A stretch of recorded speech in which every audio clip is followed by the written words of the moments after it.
All right, now back home, as Singapore commemorates its bicentennial 200 years after Stamford Raffles landed here, archaeologists have been given rare access to some historical sites. Their work and what they've uncovered is the focus of a new CNA series premiering this weekend. And for more now, we're joined by historian Lim Chen Siang, and he's Associate Fellow at the ISEAS-Yusof Ishak Institute and headed some of those archaeological digs. Thank you so much, Chen Siang, for joining us. Okay, so I have to ask you, what were some of your finds that you discovered? Oh, recently, well, we have been doing a lot of impact assessment, a lot of our work that are pre-development led. So we inspect sites where before construction starts. So it runs a gamut of different things. We have things from the 14th century period, we have things from the colonial period, we have things from the Second World War. So lots and lots of artifacts from trade, from military use, from domestic use, even just rubbish.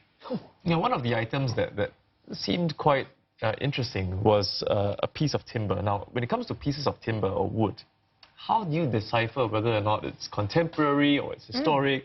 And how do you even tell what's so special about it? You're talking about the piece of timber we found at the Empress Place site about in 2015. It's quite a unique piece of timber because you usually don't find such well-preserved organic material in our type of tropical climate. So it's a very rare find indeed. And the great news about that timber is that it has evidence of shipmaking or shipbuilding. So as we know that Singapore, Temasek or Singapura, ancient Singapore, was a trading center, and we're a trading center today as well. So it's dependent on all these ships coming in from Southeast Asia, from East Asia, from South Asia. And this is the first time we're finding some sort of evidence that shows that, yes, in fact, this piece of wood might be from a ship that's recycled and reused here in Singapore about 800, 700 years ago.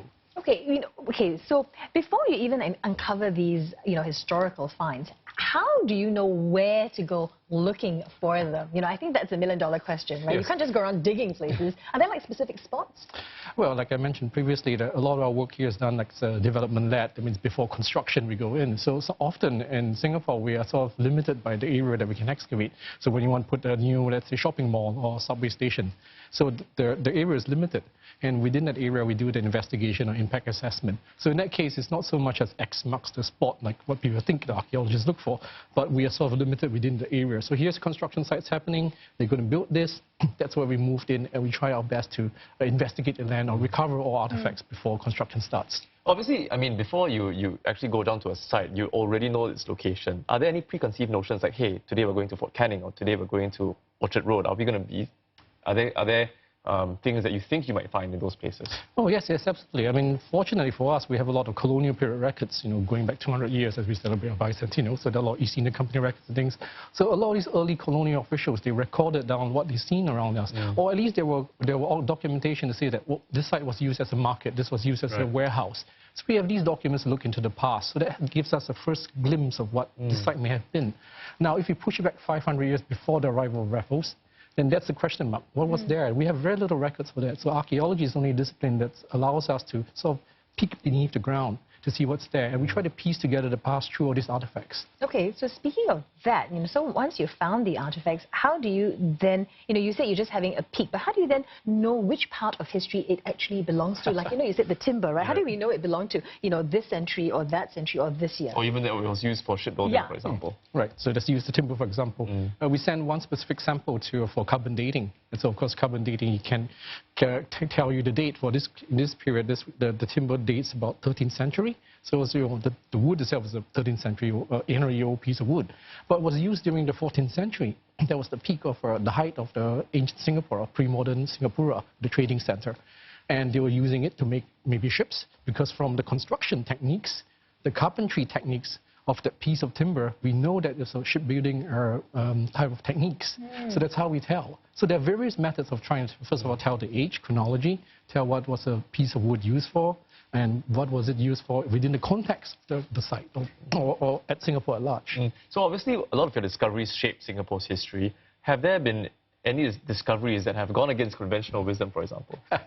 Well, no, not really. I think so far we have demonstrated there has been a thriving maritime port settlement. What we don't really know is who are these people, who are these pre-modern, who are these ancient Singaporeans. I guess that's the thing which is a big question mark for most of us. But through the objects, we're slowly piecing it together. We know that these people have a different hierarchy. within society is socially stratified.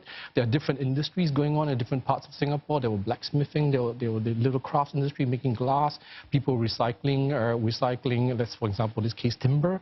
They were importing a lot of things from East Asia, China particularly. They were importing a lot of things from Southeast Asia, the archipelago. They were importing things from the Indian Ocean, but not as many as from East Asia. So we start seeing there's all sorts of things coming in together. Why are there more objects coming out from, let's say, China rather than India? Why are there more things coming out from Java rather than, say, Cambodia? So this gives us clue to see what the past was like maybe 700-800 years ago. And that's why your work remains so important, Chen Siang. Thanks very much for joining us this evening. Pleasure. And giving us some perspective on your work. We've been speaking there with historian Lim Chen Siang from the ISEAS-Yusof Ishak Institute.